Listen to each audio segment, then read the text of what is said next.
Hello everyone, welcome back to our channel doubt expert. Doubt expert में एक बार आप सभी का फिर से बहुत बहुत स्वागत है।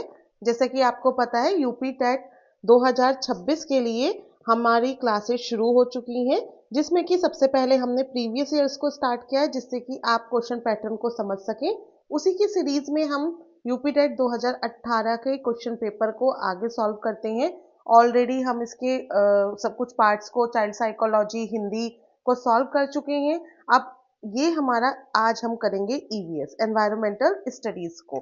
जिन बच्चों ने अभी तक वो क्लासेस नहीं देखी हैं तो आप वो जाके जल्दी से देख सकते हैं। चलिए स्टार्ट करते हैं। क्वेश्चन नंबर 121 है, किस किस वर्णक की उपस्थिति के कारण पौधे हरे होते हैं? Plants are green due to the presence of which pigment?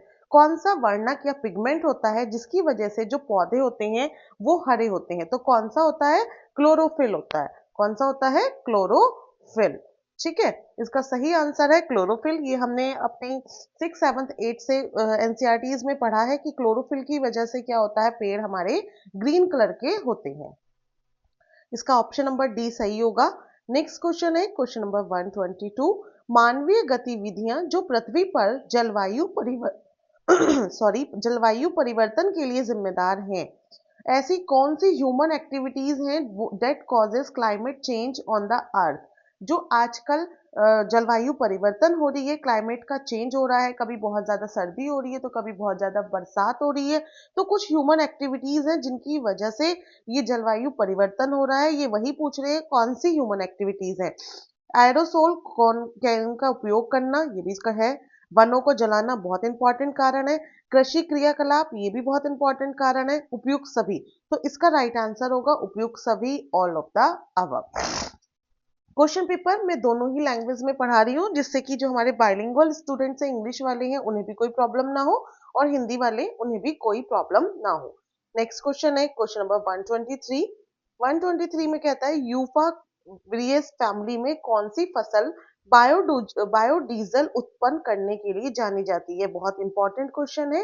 Which crop belonging to the family of यूप्रो बाइकी यूप्रो is known as for producing is known for producing biodiesel? तो देखो एक क्रॉप है ये यूप्रो बिरेसिस फैमिली की, जिस जो बायोडीजल प्रोड्यूस करने के लिए जानी जाती है। तो वो कौन सी है? क्या वो कॉपर लीफ है? नहीं। जेट्रोफा, हाँ जी, इसका राइट आंसर जेट्रोफा है। कैंडुलेंट ट्री भी नहीं है। जो जेट्रोफा है सर्पगंधा भी नहीं है। जेट्रोफा जो फसल है, जेट्रोफा जो है वो क्या प्रोड्यूस करने के लिए जानी जाती है? बायोडीजल। और ये क्वेश्चन कई बार रिपीटेशन पे पूछा गया है, इसलिए बहुत इंपॉर्टेंट है। आप इसको नोट कर लीजिए। और अगर आपको ये सॉल्व पेपर चाहिए तो आप हमारे टेलीग्राम चैनल को ज्वाइन कर लीजिए, वहां आपको पीडीएफ मिल जाएगी। पीडीएफ के साथ साथ और भी जो यूपी टेट के नोट्स हैं सारे आपको वहीं पर मिल जाएंगे। चलिए आगे बढ़ते हैं।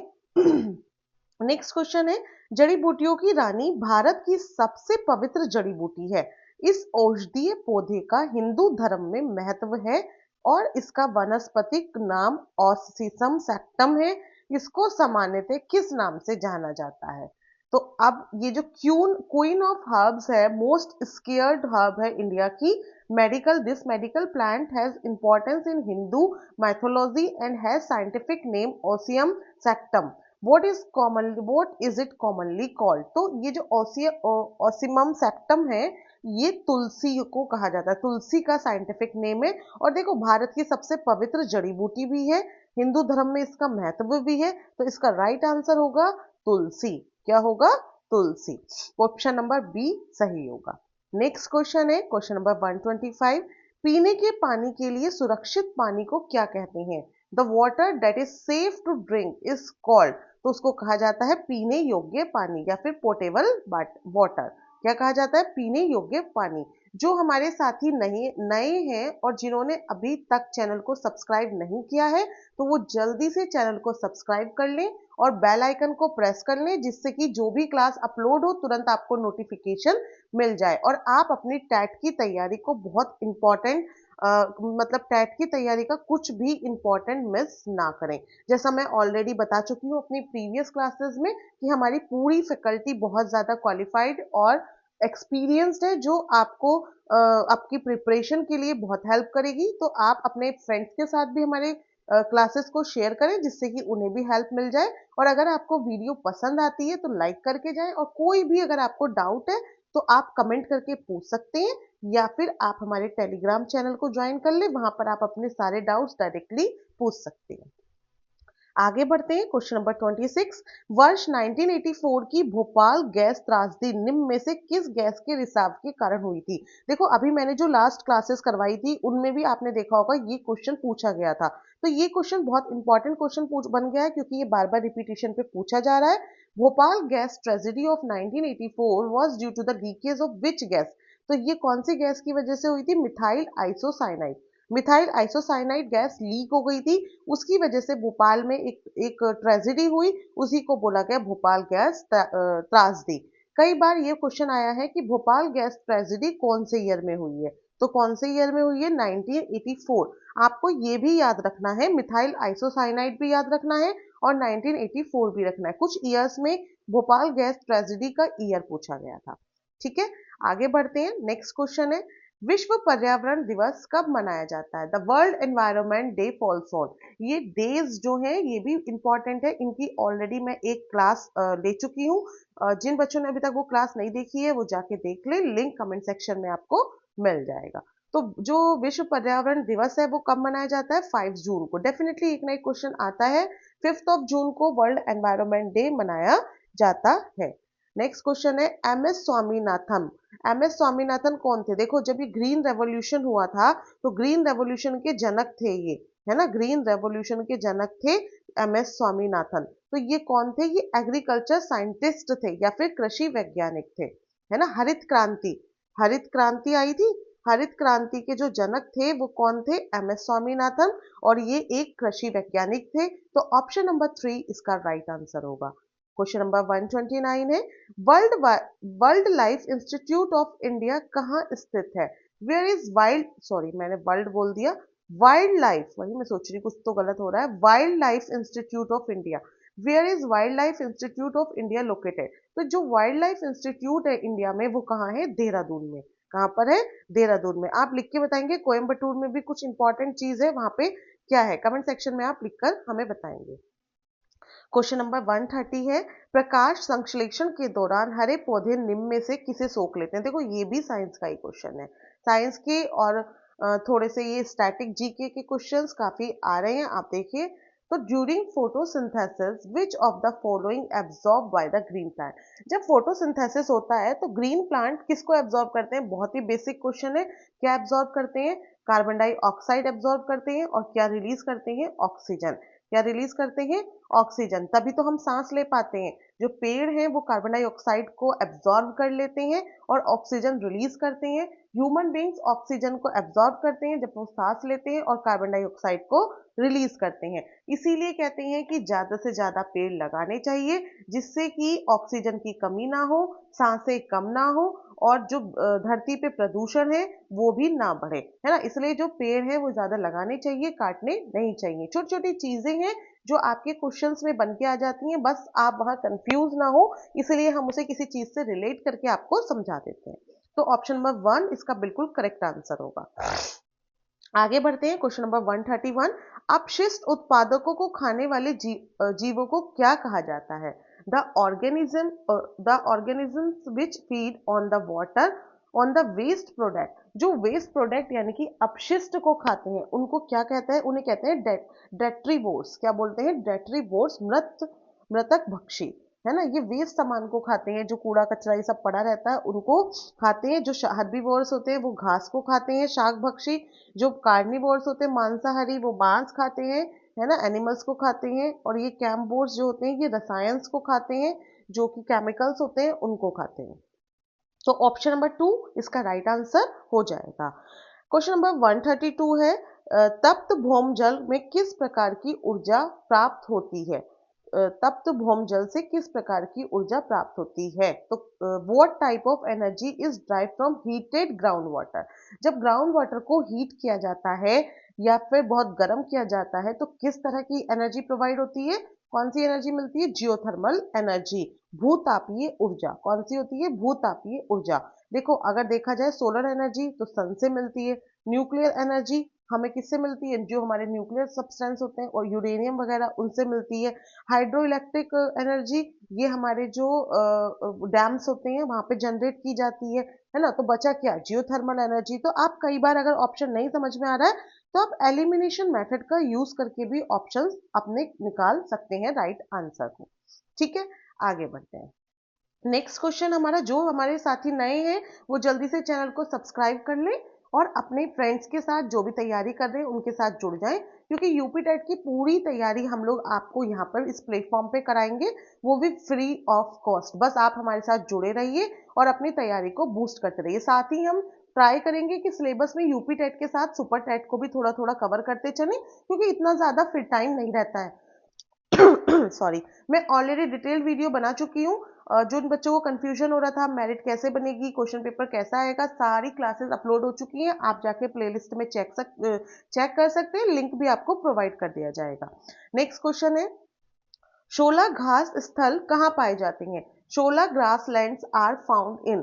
तो ये जो देखो ग्रासलैंड्स के क्वेश्चंस आ रहे हैं इतने, हमने जो लास्ट 2017 का पेपर सॉल्व किया है, जिन्होंने नहीं देखा है वो देख लें।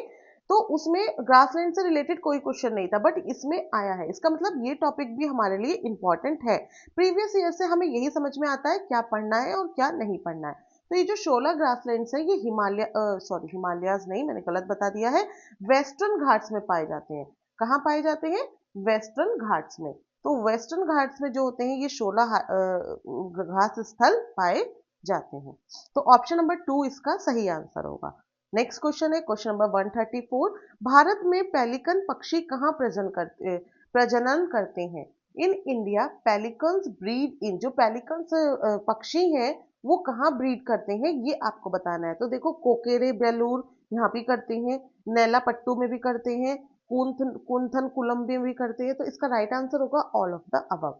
कहाँ होगा? क्या होगा? All of the above. लेकिन आपको ध्यान रखना है कि इनके भी नाम आप याद रखें। हमेशा ऐसा नहीं आता है ऑल ऑफ द अबव, कभी कभी एक मतलब कोई एक ही नाम आ जाता है। तो देखो ये थोड़े इंपॉर्टेंट क्वेश्चंस हैं जिनको आपको ध्यान रखना है कि पेलिकन्स के बारे में भी हमसे पूछा गया है। नेक्स्ट क्वेश्चन है, मीना माता रोग ऐसी मछली खाने से होता है जिसमें अधिक मात्रा में पाया जाता है। जो मीना माता रोग है, डिसीज है, was caused by eating fish which have high level of mercury. जिनमें मरकरी या पारा बहुत ज्यादा होता है, उन मछलियों को खाने से कौन सी डिसीज हो जाती है? मीना माता। देखो ये जो डिसीज है ये भी बहुत इंपॉर्टेंट टॉपिक है। इस पे मैंने एक क्लास आई थिंक ले ली है, कमेंट्स आप प्ले लिस्ट में चेक कर लीजिए, और बाकी अगर रह गई है तो मैं वो भी जल्दी ही ले लूंगी। बट ये बहुत इंपॉर्टेंट क्वेश्चन है। आपने देखा होगा हम और प्रीवियस इसके क्वेश्चन जो अभी सॉल्व किए हैं, क्लासेस अपलोड हुई हैं, उसमें भी ये क्वेश्चन पूछे गए हैं। क्वेश्चन नंबर नेक्स्ट है 136, ओजोन परत का अधिकतम ह्रास किस निम्न में से किस पर हुआ है? देखो ओजोन से रिलेटेड क्वेश्चंस आ रहे हैं, लगातार आ रहे हैं। अभी लास्ट ईयर 2017 के पेपर अभी हमने लास्ट क्लासेस जो अटेंड किए उनमें भी आए हैं। तो ओजोन हमारी बहुत इंपॉर्टेंट बन जाती है। मैक्सिमम ओजोन डेप्लीशन वो has been observe in which of the following. जो ओजोन परत में ओजोन की जो लेयर है वो थोड़ी थोड़ी आपको पता है डेप्लीट होने लगी है, उसमें होल होने लगा है। तो क्वेश्चन में यही पूछा गया है कि होल कहाँ पर हुआ है। और ये जो होल हो रहा है ये किसकी वजह से हो रहा है? क्लोरोफ्लोरोकार्बन्स की वजह से हो रहा है, पॉल्यूशन की वजह से हो रहा है ना। तो ये जो होल है ये कहाँ पे ऑब्जर्व किया गया? साउथ पोल पे, जो दक्षिणी ध्रुव है वहां पर ये ऑब्जर्व किया गया है सबसे ज्यादा। तो ऑप्शन नंबर 3 इसका सही आंसर होगा। आगे बढ़ते हैं 137 क्वेश्चन नंबर, निम्न में से कौन भारत का प्रथम मुख्य न्यायाधीश थे? Which who among the following was the first chief justice of India? तो कौन थे? सर हीरालाल जे कानिया। ये जो हीरालाल जे कानिया जी हैं ये भारत के पहले चीफ जस्टिस थे, बहुत इंपॉर्टेंट है। मैंने इस पे भी बनाई है, first in male and female पे क्लास ऑलरेडी बन चुकी है। तो आप क्लास ऑलरेडी हमारी अपलोड भी हो चुकी है, आप जल्दी से जाके वो चेक करेंगे। ये क्वेश्चन भी बार बार पूछे जा रहे हैं कि फर्स्ट इन इंडिया मेल और फीमेल, कभी मेल में आ जाता है कभी फीमेल में आ जाता है। क्लियर? आगे बढ़ते हैं। नेक्स्ट क्वेश्चन है, रेड डाटा बुक किससे संबंधित है? The red data book is related to.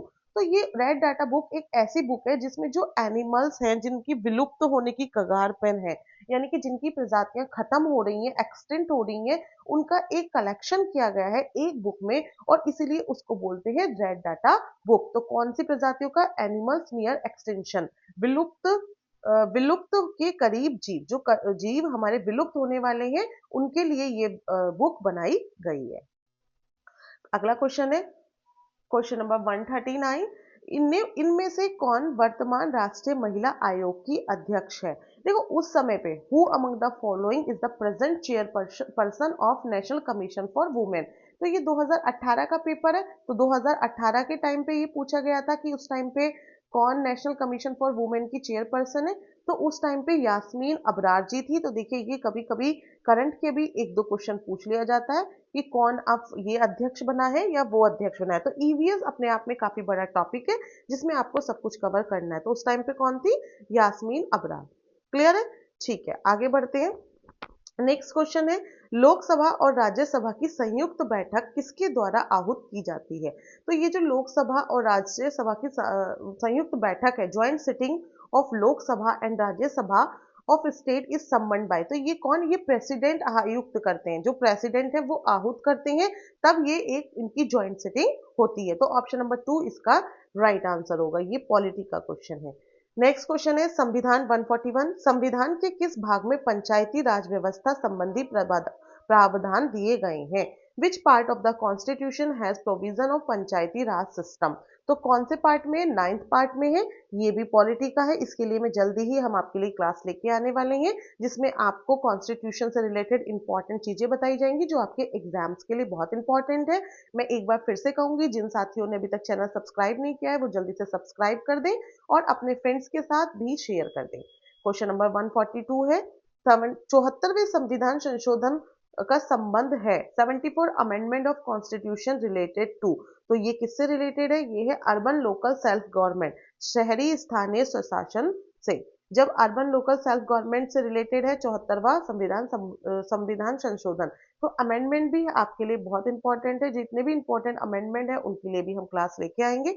Next है किस गैस की वर्षा के पानी में घुलने से वर्षा का पानी अम्लीय हो जाता है? कहते हैं ना एसिड रेन हो रही है, तो कौन सी गैस है ऐसी जब उसका पानी वो पानी में घुलती है तो एसिड रेन बन जाती है? विच of the following gas soluble in rain water causes acidic? तो कौन सी है? Sulphur dioxide. कौन सी है? Sulphur dioxide. उसकी वजह से एसिड रेन हो जाती है। क्वेश्चन नंबर 144 है भारतीय संविधान में विधि का शासन विचार कहां से आया? तो जो विधि का शासन विचार, देखो आप सभी को पता है जब भारतीय संविधान बना था तो अलग अलग कंट्रीज से उसके कुछ कुछ इंपॉर्टेंट पार्ट हमने लिए थे। तो इसमें उन्होंने पूछा है रूल ऑफ लॉ, जो हमने अभी 2000 इससे प्रीवियस क्लास ली थी ईवीएस की, उसमें भी देखो एक उन्होंने पूछा था कि ये वाला पार्ट कहाँ से लिया है ना। उसमें आई थिंक इमरजेंसी पूछी गई थी कि इमरजेंसी वाला पार्ट कहाँ से लिया है। इसमें उन्होंने पूछ लिया है रूल ऑफ लॉ। इसका मतलब ये टॉपिक बहुत इंपॉर्टेंट है। तो रूल ऑफ लॉ कहाँ से लिया गया है? ये लिया गया है इंग्लैंड से। कहाँ से लिया गया है विधि का शासन? इंग्लैंड से। तो ऑप्शन नंबर सी इसका राइट आंसर होगा। आगे बढ़ते हैं।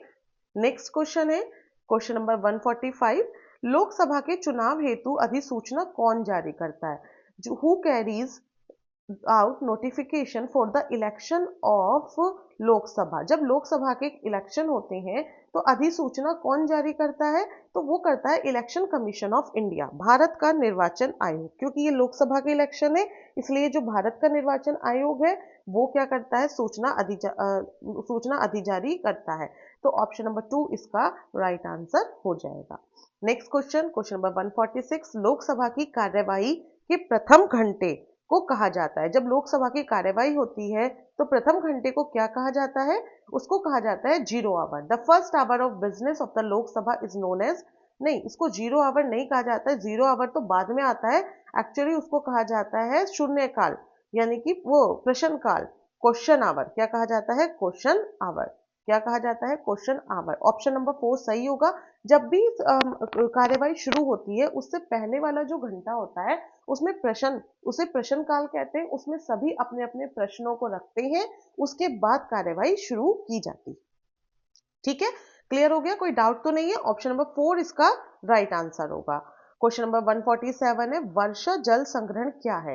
What is rain water harvesting? आप सभी ने सुना है रेन वाटर हार्वेस्टिंग, है ना, कि रेन के वाटर को क्या किया जाता है, हार्वेस्ट किया जाता है, इकट्ठा किया जाता है। तो वही पूछ रहा है क्या है रेन वाटर हार्वेस्टिंग। तो collection and storage of rain water, collection and storage of rain water क्या है? Rain water harvesting. Distribution of water नहीं है, collection and storage of used water भी नहीं है, यूज वाटर करेंगे तो रेन वाटर कहाँ से आ गया? तो क्या है? Collection and storage of rain water, वर्षा जल का जमाव और भंडारण। ठीक है, क्वेश्चन नंबर 148 है, भारतीय गैंडा कहाँ संरक्षित है? जो भारतीय गैंडा है, one one rhino, one horn rhino है, तो वो कहाँ पर है? वो है काजीरंगा, काजीरंगा नेशनल पार्क में है। नेशनल पार्क पे ऑलरेडी मैंने एक क्लास ले ली है, आप जल्दी से जाके वो देख लें, उसका लिंक मैं प्रोवाइड कर दूंगी, क्योंकि नेशनल पार्क से रिलेटेड आप इसमें तो अभी एक ही क्वेश्चन आया है, जो हमने लास्ट क्लास में ईवीएस सॉल्व की थी उसमें 2 से 3 क्वेश्चन आए थे। तो आप समझिए ये कितना इंपॉर्टेंट टॉपिक है। क्लियर? अब जो काजीरंगा नेशनल पार्क है ये कहाँ पर है, ये भी पूछा जाता है। आप मुझे कमेंट सेक्शन में लिखकर बताएंगे कि काजीरंगा नेशनल पार्क कहाँ पर है, कौन से स्टेट में है।